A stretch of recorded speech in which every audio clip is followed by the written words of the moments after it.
Hi Year 4, it's Mrs. Price here and I am doing your reading video with you today. So just a quick reminder that this week we are thinking about our retrieve viper skill, and our learning objective is to retrieve information from a non-fiction text.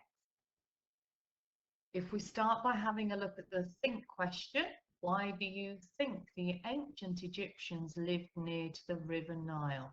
What sort of ideas did you come up with?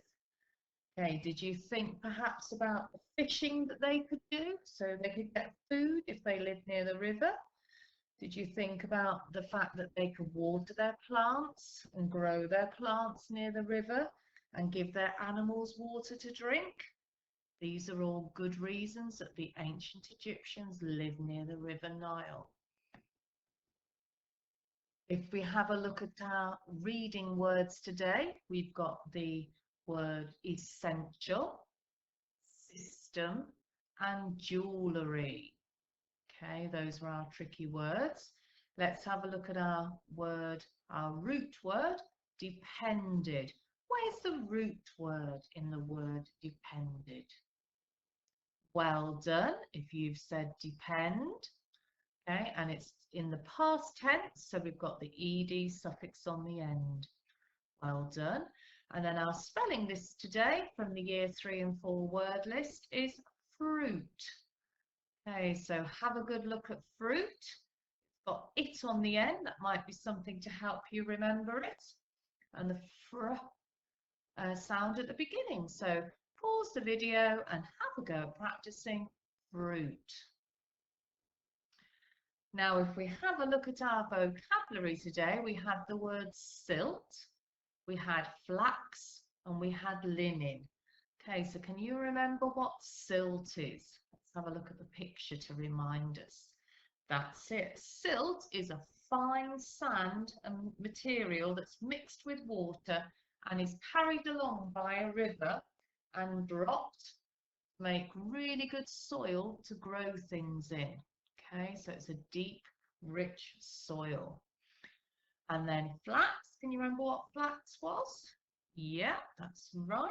Flax is a plant with blue flowers, and the stem of the plant is used to make rope and cloth and material. Okay, and linen, can you remember what linen is? Okay, well, linen is a material that is made from the fibers of the flax plant, and it's used to make clothes, and linen clothes are lovely and cool. So if you're in a hot country like Egypt, wearing linen clothes would help to keep you cool. So let's say our words: silt, flax, linen. And now let's whisper them. Well done. Okay, so let's have a look at our text today. Join in with me. The River Nile. The River Nile runs through Egypt. Most people live along and around the river. The area around the River Nile is green. Crops can be grown in this area, while the rest of Egypt is desert. The people of ancient Egypt depended on the Nile to survive and, as a result, live near to the river. Floods. The River Nile would flood every year and leave behind a rich black silt that fertilized the soil. This was essential for growing food for everyone. A system of canals that led from the Nile were also used to water fields in other areas. This is called irrigation. Crops and food. The Egyptians grew wheat and barley as well as fruits and vegetables like melons, figs, peas, garlic, lettuce and cucumbers. Flax was grown for making linen to make clothes. The Nile was also important for fishing. This was done in boats with nets. Transport and trade. There was no such thing as money in ancient Egypt, so people would trade by swapping things like pottery, food, jewellery and art. Boats were used to travel up and down the Nile to trade throughout the country. Building and papyrus. Mud from around the River Nile would be used to make bricks for building. The papyrus plants around the river were used to make papyrus, which was a paper of the ancient Egyptians. Okay, so with our retrieval viper skill today, we're going to be looking at skimming and scanning. And today it's particularly scanning that we're going to be looking at. If we quickly remind ourselves of what skimming and scanning are, skimming is where you quickly read a page to get an idea of what it's about. Okay, and scanning is glancing over a text quickly to find key words or phrases. And it's scanning that we're going to be having a go at doing today. We've got some activities to do.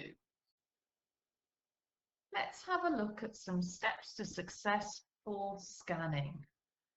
So the first thing we need to think about is keeping the word or the piece of information that we need to find in our mind at all times when we're looking at a text. Let your eyes run quickly over the text and use your finger to run along the lines of the text so that you keep your place. These are all things to speed you up. Skip over the text that doesn't contain the information you're looking for. Okay, so don't read everything on the page. Keep those eyes quickly moving over, finding those key words that you are looking for in the text. So today our activity is going to be scanning the text to locate different words.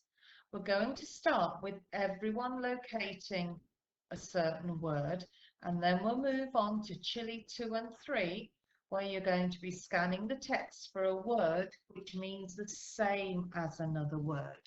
Okay, so we're going to work our way through these together. And after we've done one, there's going to be a check page so you can see if you got it correct.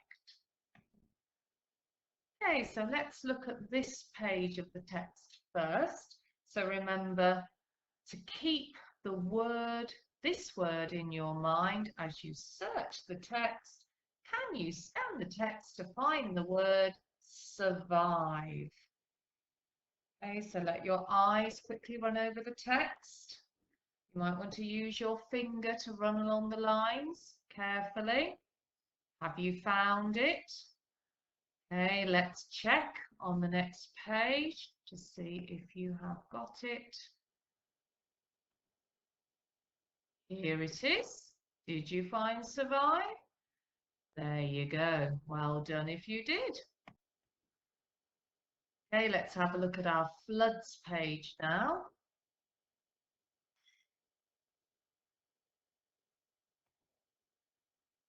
Can you scan the text and find the word everyone? Okay, so use your eyes to run along the lines, looking for that keyword, everyone. Have you found it? Let's check on the next page. Well done if you found everyone. Well done. Having a look at our crops and food page, can we scan the text to find the word linen? Can you see the word linen? Okay, your eyes move quickly across the text, looking for that word. Let's have a check on the next page to see if you found it. There we go. Linen. Well done if you found it. Good. This is where it gets a little bit trickier now because you need to scan the text to find the word which means the same as. Okay, so this is the Chili 2 and 3 challenge now. So find the word which means the same as extremely important. Okay, if something was extremely important, what was it? So scan that text Really think about the meaning of the word this time as you're searching. Let's go on to the check page and see if you managed to find it. Well done. If it was essential, something's essential, it's really important and you can't do without it. If we look at our transport and trade page, this time we're going to scan the text to find the word which means the same as exchanging. Okay, what's another word for exchanging? Let your eyes quickly run over the text. Keep that word exchanging in your mind. Let's see if you found it. Brilliant. If you said swapping, if you swap, you exchange something with someone else. Well done. So now it's time to have the next chapter of our book. I wonder if you can guess who's going to be reading today's chapter.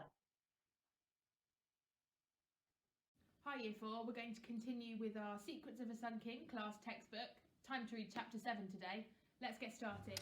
I'd assumed we'd get cracking on our plan straight away, but in our excitement we'd forgotten it was the weekend, and that meant fewer trains, closed post offices, and our parents at home an annoying amount of the time. We could do very little before Monday, which was hugely frustrating. You all right, Lil? Mum kept asking all Friday night. Fine, but I was pretty useless at keeping secrets, and by Saturday morning I felt twitchier than ever. I'd also realised the flaw in our plan. Tulip and Oz were returning the jar to a tomb they didn't actually know the whereabouts of. I was pretty sure by now that it didn't come from Mr. Carter's dig. Returning it there to break the curse would be pointless. We'd be taking it from one archaeologist's hands and putting it straight into another. The evidence pointed to it being somewhere in the Luxor area, but where exactly? What we needed was the rest of Professor Hanawati's translation, which hopefully might tell us where Kai Kai was buried. I was already keen to read more about Lysandra and Maya, and what happened to poor Kai Kai in the end. The more I thought about it, the more pressing it became to get hold of the translation. Trouble was, it was very likely to be inside Professor Hanawati's house. It's not exactly stealing, Tulip reassured me a few hours later, as we crossed the park in the middle of Russell Square. More like collecting what he meant to send to your granddad. Directly after breakfast, I'd made excuses about needing a library book, then gone straight to Tulip and Oz's house. Luckily, Tulip had that morning received her pocket money, which covered our bus fares to Russell Square. Professor Hanawati's house was just around the corner. But we've still got to get inside the building, I reminded her. Knock on the door, Oz said, like we'd overlooked something obvious. And say what exactly? Because I knew I'd go completely tongue-tied. I could pretend to be a relative, Tulip mused, though I'll be surprised if there's anyone at home. In which case, can't I just crawl in through a window? I said, which felt far more straightforward to me. In broad daylight, in central London? Tulip looked horrified. Do you want to go to prison? I got the sinking feeling that I'd not thought this through. At the edge of the park we stopped. It was yet another bitterly cold grey November day, and it made me wonder vaguely if feast days to the sun actually worked, and whether we should try it some time. We huddled together for warmth. At least Tulip and I did. Oz stood apart, hands deep in his pockets. Which house is his? Tulip asked, scanning the rows of tall buildings surrounding us on all sides. It's down that side street. I pointed to a turning on the right. The professor's address had been on the letter he'd sent Grandad. Number 10. It was obvious which house it was. A policeman had been stationed outside. Our chances of getting inside, already slim, now seemed about as likely as a heatwave in December. It wouldn't have occurred to me in a million years to approach the policeman, but Tulip was quite composed. Let's see what we can find out from him. Are you sure? I asked warily. Lil, she said. Trust me. I glanced at Oz, who did a funny half shrug. All right. We headed down the side street. The policeman, when he saw us coming, rocked back on his heels. Straight away, Tulip took charge. Can you help us, please? We're supposed to be visiting... Rummaging in her coat pocket, she pulled out a crumpled bit of paper. It was close enough to see it was a receipt from a bookshop, but bold as brass, she pretended to read out an address. My uncle lives there. I'm in the right street, aren't I? He's expecting us, you see, I chipped in. Number 10, your uncle? The policeman rubbed his chin.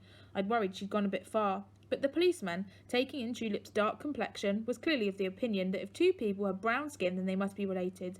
In short, he believed her. This might be a shock to you, the policeman said, but I'm afraid your uncle has passed away. Oh, my goodness! Tulip wiped her eyes. There might even have been real tears in them. She'd also, cunningly, kept moving closer to the house's front steps. Is my aunt at home? She'd never forgive us if we didn't pay our respects. But the policeman was getting suspicious. The house is under investigation. You can't go in, he replied, beckoning us away from the door. So I'm afraid you best hop it, kiddies. He'd never have let you inside, Oz told Tulip once we were safely out of earshot. He probably hasn't even got a key. You still could have backed me up, she said crossly. Thanks for trying anyway, I told her. But we weren't any closer to getting our hands on the translation. I was feeling cold and rather fed up. At this rate, we'd have to wait till after dark to sneak inside the house, and by then our parents would be wondering where we were. I was mulling all over this when a coal merchant's horse and cart swung out into the street. It had come from an alleyway alongside the last house in the row. If, as I was thinking, it was a tradesman's entrance, the alley would run along the back of the whole terrace. It gave me an idea, which I quickly explained to the others. You're mad, Tulip said, though she didn't try and talk me out of it, which I took to be a good sign. When the policeman was looking the other way, we ducked down the alley. True enough, it ran along the back of the houses. The plan was for Tulip and Oz to stay near the entrance and keep watch. Don't be long, Tulip whispered. I'd once heard it said that thieves would spend hours watching a house they planned to rob, but we didn't have that luxury. I'll time you, Oz said, looking at his watch. 10 minutes. Go. I set off, aiming for the third house in the row. What I hoped to find was a little larder window left open or a cellar door unlocked. I was nervous, and was sure it looked obvious to everyone that I was up to no good. Almost immediately, a servant girl came out of the first house to throw potato peelings in a bin. She glared at me, hands on hips. You better not be one of them newspaper reporters sniffing round here again. She must have had terrible eyesight to mistake me for a grown-up. I've lost my dog. It was the first thing I could think of. Aye, that's what they all say, she sneered, but thankfully she went back inside. By the time I got to the right house, I was sweating. I'd visions of the Hanawati's maid chasing after me with a broom, or their cook threatening me with a rolling pin. But the back of the place was completely shut up and silenced. There was no lights on inside, no smoke coming from the chimneys. Steps led up to a basement, so with a quick glance over my shoulder, I went down them and found the door at the bottom locked. Somewhere out in the lane, I heard another door slam, and voices, a girl's and a man's, coming from the opposite end to where Tulip and Oz were keeping watch. She's down here, somewhere, poking about, the girl said. I recognised her voice and groaned. It was the short-sighted servant again. You did the right thing, coming to find me. Now, leave this in the hands of the law, the man reassured her. I gulped. The law? Drat and blast it. The stupid girl had only gone and fetched the policeman from round the front. Flustered, I tried the basement door again. It was still locked. No amount of rattling and pushing would change it. Nor was there time to run. Already I could see the top of the policeman's helmet as he approached the house next door. Desperately, I tried to think up an excuse for being here. The dog one obviously hadn't worked. When I saw the coal chute door, all thinking stopped. It was at head height next to the basement entrance and metal. And more importantly, when I lifted the hatch, it was just about big enough. This was my way in. With a great heave and a kick, I scrambled through the opening. The hatch swung shut behind me. The policeman must have thought I'd vanished into thin air. The chute part was short. I slid down it, chin first, and hit the ground with a whump. It was pretty dark down here, and stank of damp and coal, though thankfully the floor was a soil one and soft, so I wasn't hurt. I scrambled to my feet. The door from the coal store led out onto a brick passage. Down one end was the kitchen. The only sound coming from it was that of a dripping tap.